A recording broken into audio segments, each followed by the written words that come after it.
Tributo. Historias que construyen memoria de la Shoah.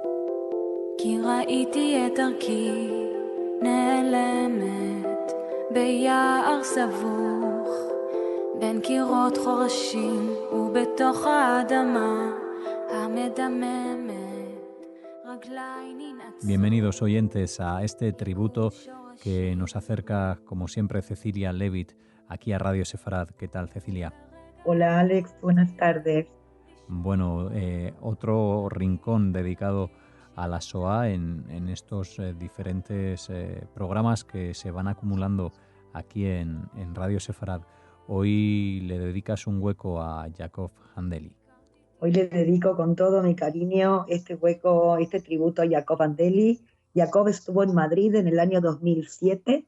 Tengo en mi mano el libro que él me regaló y que me lo dedicó, dice con mucho aprecio a Cecilia y a Jack Handeli, porque, bueno, lo llamaban Jackie, y este libro se llama Recuerdos de un judío griego.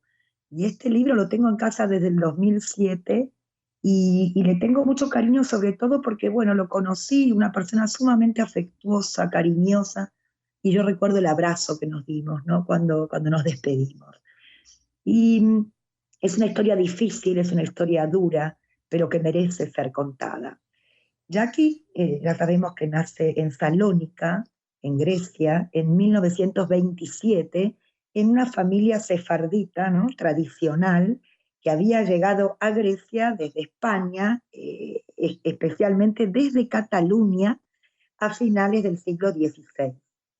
Jackie va a pasar su infancia en esta ciudad natal, en Salónica, junto a sus padres. Su papá se llama Shlomo, su madre Dudum, de apellido Ben Natán.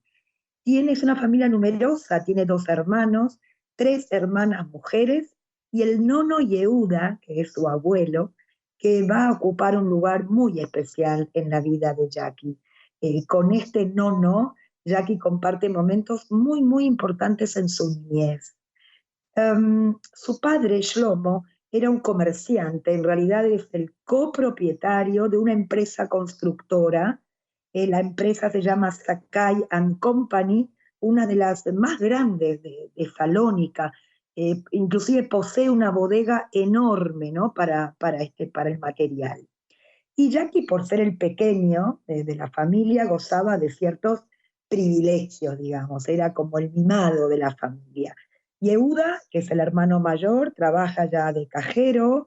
Shmuel trabaja con su padre en la empresa, y Perla, Lucía e Ida eran muchachas tradicionales, estudiaban, sí, pero luego pasaban tiempo en el hogar. A Jackie, como dije, lo llenan de cariño. Él comparte mucho con su padre, porque, bueno, juntos, bueno, lo llevaba al trabajo, o a jugar al dominó, o a comprar, ¿no?, los encargos de su madre. Como dije, el niño de papá. Su madre, por ejemplo, hablaba únicamente ladino, nunca salía de casa, por tanto, nunca aprendió griego. Este nono, el nono Yehuda, ya tiene 85 años. Y este nono le contaba cuentos, historias. Gracias a esas historias, miren qué bonito cómo describe, dice, gracias a las historias del nono Yehuda, el mar tenía secretos, los muebles tenían alas y los pájaros sentimientos. El nono siempre decía, cuando yo nací, Grecia era parte del Imperio Otomano, por eso yo hablo turco y tu padre también. Como dije antes, eran judíos expulsados de España que habían llegado a Salónica y establecieron allí, son los que ellos, digamos, construyen esta comunidad judía. Dicen que era la comunidad judía más espléndida de los Balcanes.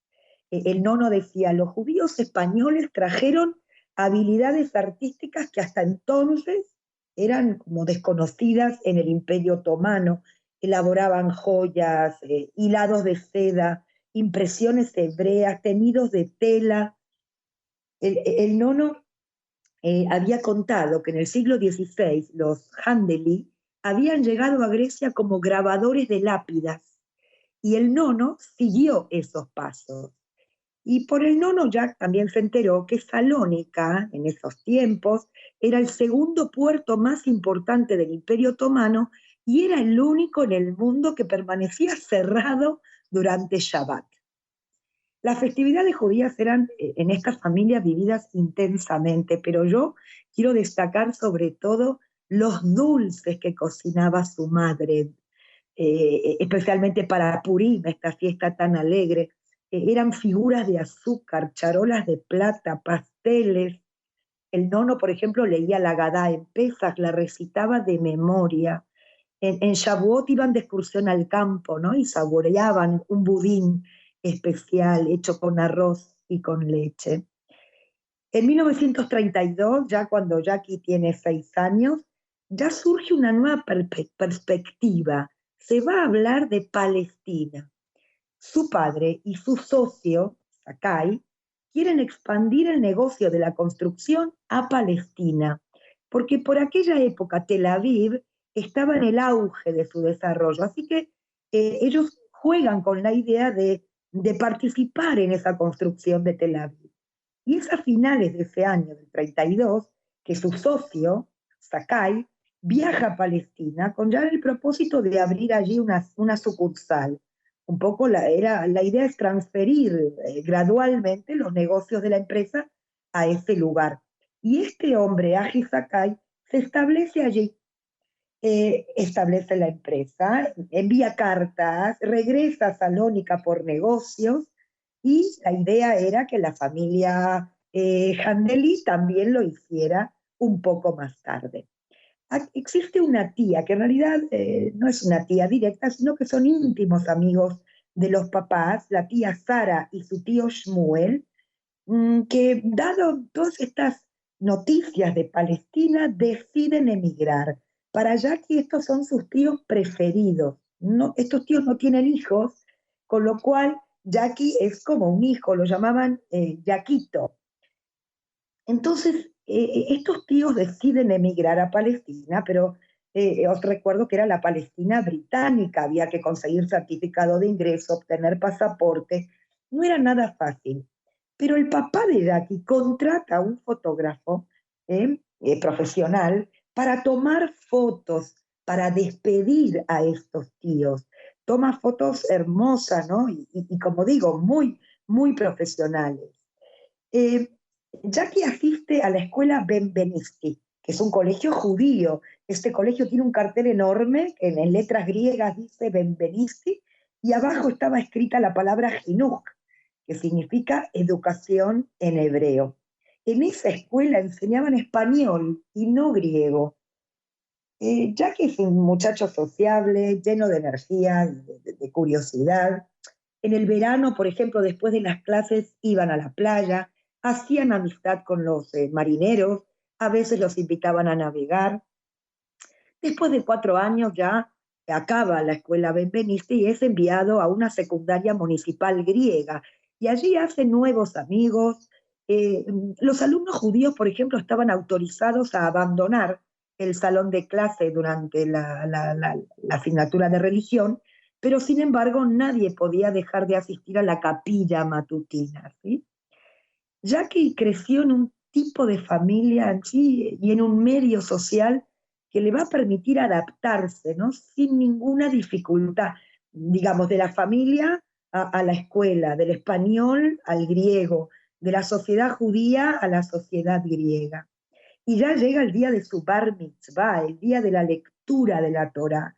Y lo que Jackie recuerda era el brillo de los ojos del nono Yehuda. Y bueno, y también los confites, ¿no? Que tiran al bar mitzvah cuando lee la Torá. El 28 de octubre de 1940, 3 meses después de su bar mitzvah, la Italia fascista atacó Grecia. 10 divisiones de griegos que incluían 4.000 judíos de Salónica y entre ellos su hermano Shmuel, fueron enviados a la frontera albanesa para defender a Grecia. Un mes después, Shmuel, su hermano, es herido en el frente y trasladado al hospital de Atenas. Lo van a condecorar por su valentía en el frente. Era un verdadero héroe. Y ya al finales del 41, el nono Yehuda, sufrió un ataque y falleció días después. El nono fue el único que tuvo el privilegio de ser sepultado en el antiguo cementerio de Salónica, que era propiedad de la comunidad judía ya hacía 400 años. Y este nono también fue el único miembro de la familia sepultado a la manera tradicional judía.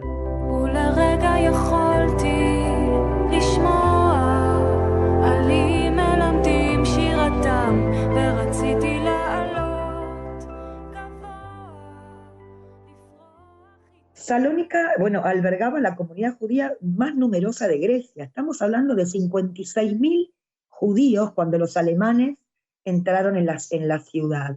La comunidad judía mantenía 16 sinagogas, son datos para mí importantes, 20 centros de oración, 30 rabinos, periódicos judíos, organizaciones sionistas, el cementerio que mencioné antes, ¿no?, en el que se encontraban sepultados aproximadamente 500.000 de personas.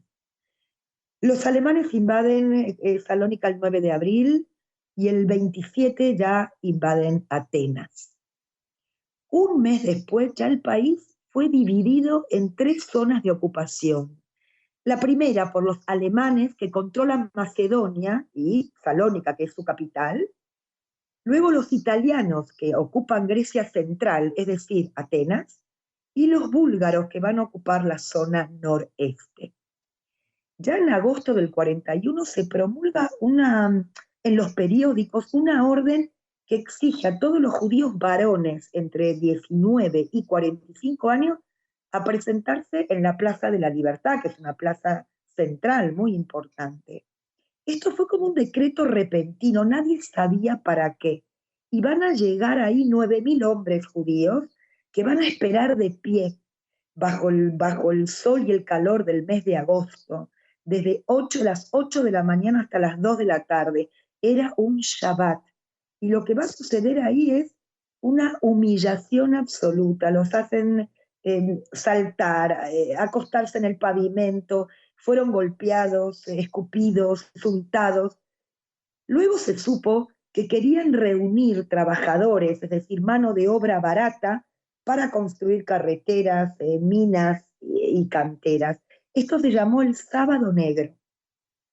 De la familia de Jackie, todos estuvieron a salvo, porque su padre es mayor de 45 años, Jackie no llega a la edad, Shmuel, su hermano, estaba exento por su incapacidad, y Yehuda, el otro hermano, ignoró la orden.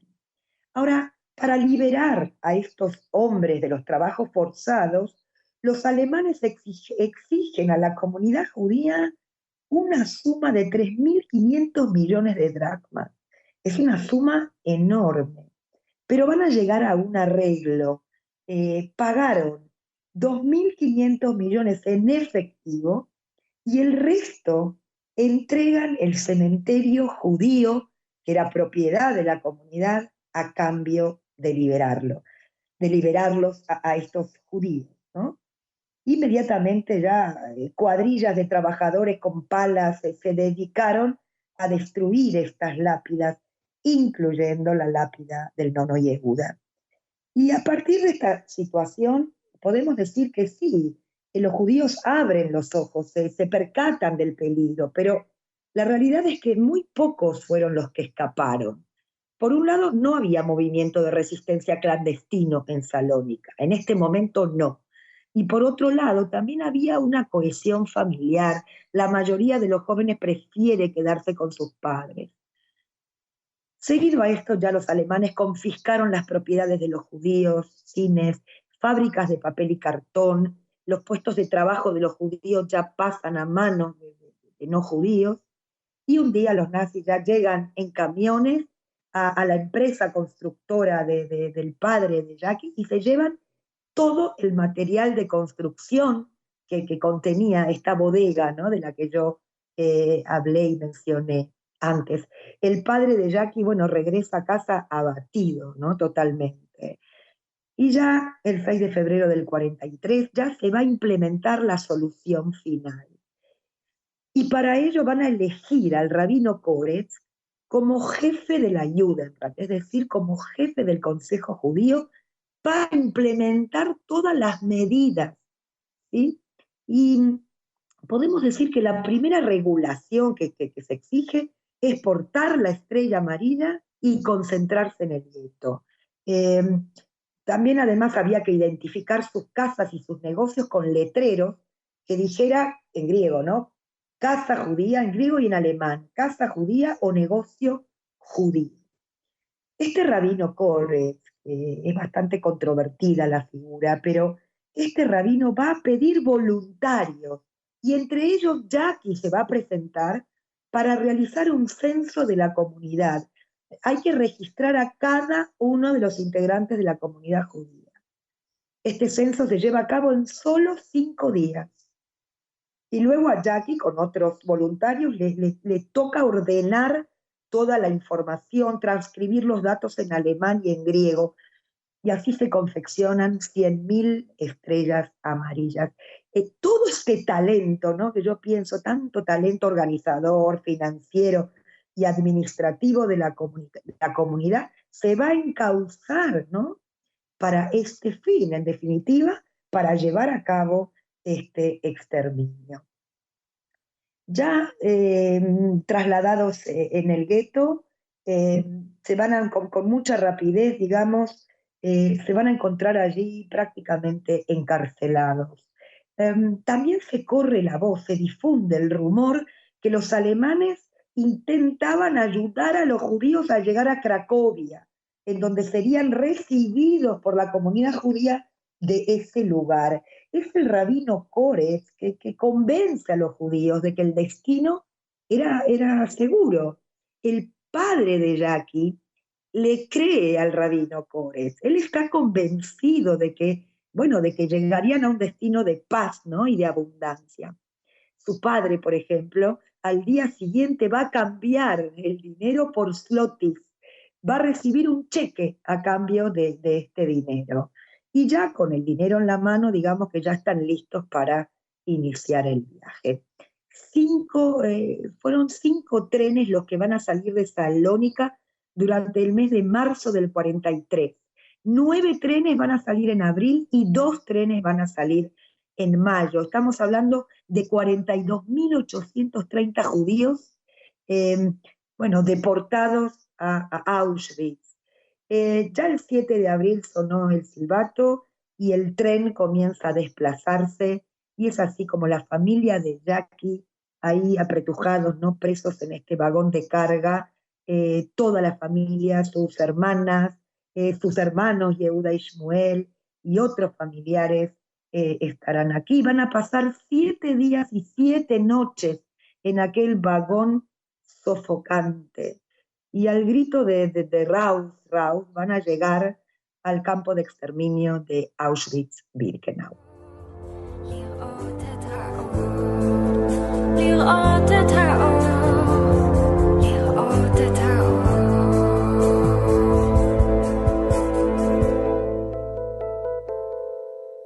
Jackie tiene 15 años y al bajar del vagón ya los dividen en grupos.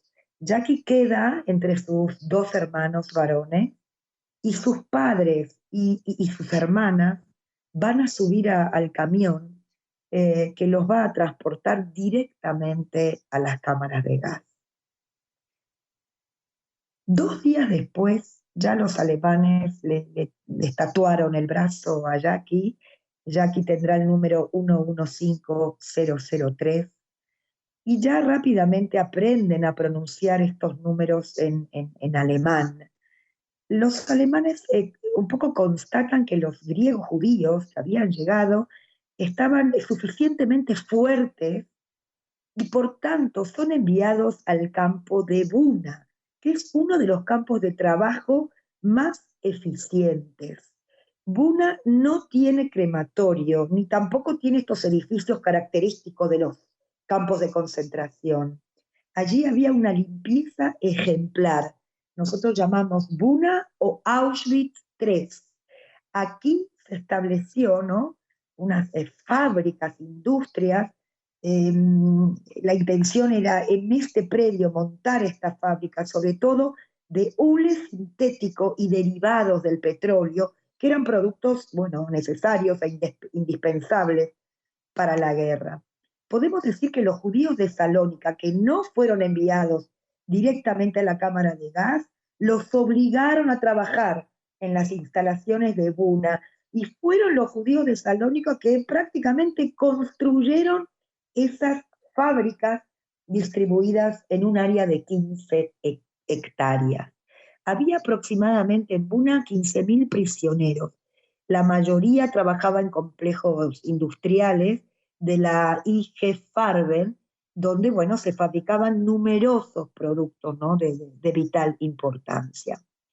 Su hermano Shmuel, que era el hombre fuerte, ¿no?, el héroe, que había luchado en la guerra contra los alemanes y condecorado, a los 3 meses de su llegada se fue convirtiendo en un musulmán, que es el término para denominar como un cadáver andante, es decir, ya se dejó estar. Más tarde se descubre que intercambiaba la comida por cigarrillos. Por lo tanto, ya va a ser un candidato a la selección, ¿sí?, a la cámara de gas. Yehuda, su otro hermano, no era tan fuerte. Sin embargo, va a resistir varios meses más, pero después se enferma, ¿sí?, y muere. Jackie jamás volvió a verlo y se quedó solo en el campo y solo en el mundo, con la dificultad también que tienen los judíos griegos de que no dominan el yiddish, no dominan el alemán. En el caso de Jackie, por su educación, dominaba el francés y entonces puede comunicarse con prisioneros belgas y prisioneros franceses. Un día Jackie es elegido para trabajar en un comando, que es el grupo que trabajaría en la cocina. Su función era de pelar patatas, ¿no? Esto lo ayuda enormemente, porque cuando no lo veían podía coger alguna patata cruda. Eh, Esta cocina está limpia, ojo, estamos hablando de un campo de trabajo, no un campo de exterminio. Esto para Jackie es un sueño, digamos, no había trabajo mejor. La cocina está calefaccionada, está limpia, inclusive recibe ropa adecuada, ¿no?, para este trabajo. Y es allí donde va a conocer a 2 boxeadores de Salónica, Jaco Rosen y Shlomo Aruch, que hasta la liberación van a estar los 3 juntos. Jaco Razon lo protege a Jackie, lo protege de cualquier ultraje. Estamos hablando que es un muchacho de 15, 16 años. Lo convierte como en su protegido. Él decía: Jaquito está bajo mi protección, que nadie trate de acercársele. Todos le temían a Jaco Razon. Dije, bueno, sí, 16 años, y Jaco Razon tiene 25. Y es así que Jackie se va a sentir protegido y seguro. Quiero mencionar a este boxeador, a Jaco Razon, porque ayudaba a todo aquel que necesitaba. Si alguien enfermaba, él lo enviaba a la enfermería, apoyado por el doctor Cuenca, que era un doctor de Salónica. A este boxeador propone a los prisioneros ceder un poco de sopa cada uno para ayudar a los que estaban en peor estado. Llegó el año 45 y a pesar, ¿no?, del estricto aislamiento que tienen en el Buna, ya llegan rumores de venir de la guerra. Escuchan ya sobrevolar aviones, ¿sí?, a baja altura. Ellos rezan para que los aliados bombardeen el campo, pero esto no sucedió. El Buna no es un objetivo militar. Y es así como el 15 de enero todos los prisioneros del Buna fueron evacuados del campo. Con 25 grados bajo cero, ya parten en una marcha a pie hacia el interior de Alemania. De más está decir que muchos mueren en el camino. Los van a trasladar a Buchenwald, pero al campo de Dora. El campo de Dora es un campo satélite de Buchenwald. Años más tarde vas a ver que Elie Wiesel está también en esta marcha. En este campo de Dora trabajará sin parar, en 2 turnos de 12 horas sin ver la luz del día. Y luego del campo de Dora nuevamente van a ser evacuados al campo de Bergen-Belsen, que ya podemos decir que es la parada final, porque aquí llega la liberación el 15 de abril de 1945 a manos de los ingleses. Los ingleses, frente al horror, bueno, le piden a los prisioneros que permanezcan en el campo. Y es así que, bueno, que Jackie se va a quedar ahí, inclusive con el pijama a rayas. Jackie pesaba 36 kilos. Días después ya Jackie y otros prisioneros deciden salir de Bergen-Belsen y caminar sin rumbo, sin saber a dónde ir. Y es así como Jackie y sus 2 compañeros se van a encontrar con soldados americanos. Y durante 1 año y medio, Jackie va a ser como apadrinado por un soldado americano. Este soldado, bueno, le va a devolver la confianza en sí misma, o lo va a cuidar, lo va a llevar a un médico. Jackie va a aprender inglés, vuelve a ser persona, coge fuerza, pero ya más tarde se va a dirigir como refugiado a la UNRWA, a esta agencia de ayuda y de trabajo de las Naciones Unidas.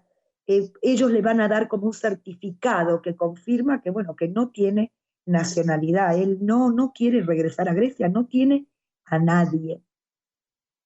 Y más tarde contacta con el Joint y decide llegar a la tierra de Israel bajo mandato británico. Es como que le nace este deseo de luchar por la independencia de Israel.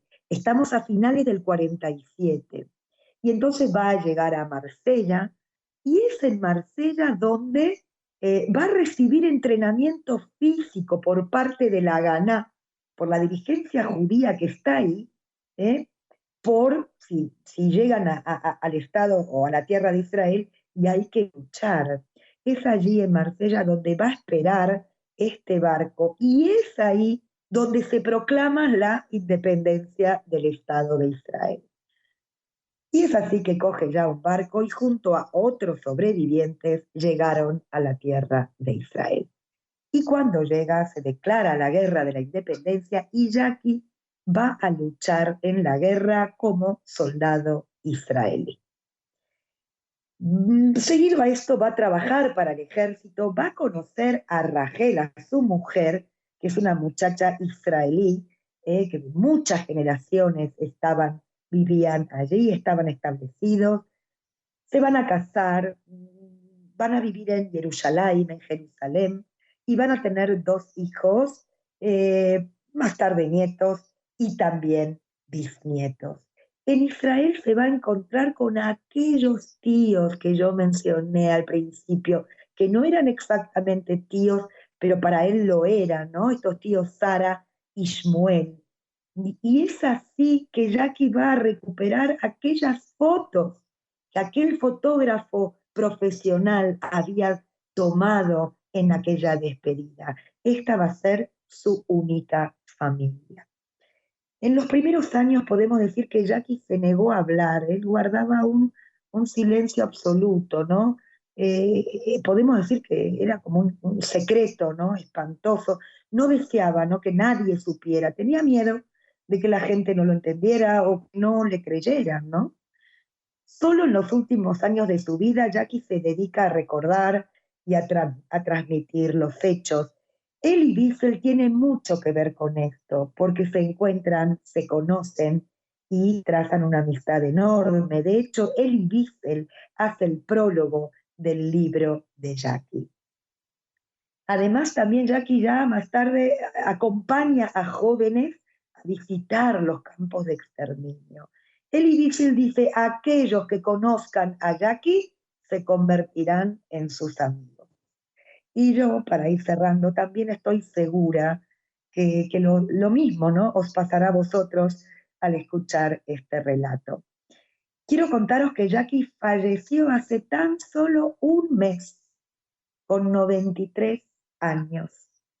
Y yo ahora quiero hablarle a Jackie ¿no? Te quiero hablar a ti, Jackie. Yo quiero quedarme con la vida, quiero quedarme con tu Salónica y con tu hermoso hogar, con tu niñez, ¿no? Con tu colegio Benveniste, con tu nono Yehuda, con tu mar.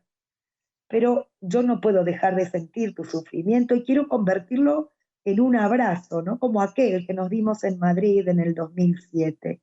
Y yo rescato y valoro enormemente a todos aquellos que te ayudaron a sobreponerte dentro del campo como fuera, porque en definitiva ellos devolvieron un poco de ética, ¿no? A este mundo perdido. Y con esto me despido con un abrazo enorme. Gracias, como siempre, Cecilia, por compartir estas historias aquí en Tributo, esas memorias de la SOA para compartir con los oyentes de Radio Sefalad. Un abrazo. Un abrazo, Ale. מתפרקת מכל כאביי, מכל בדידותי.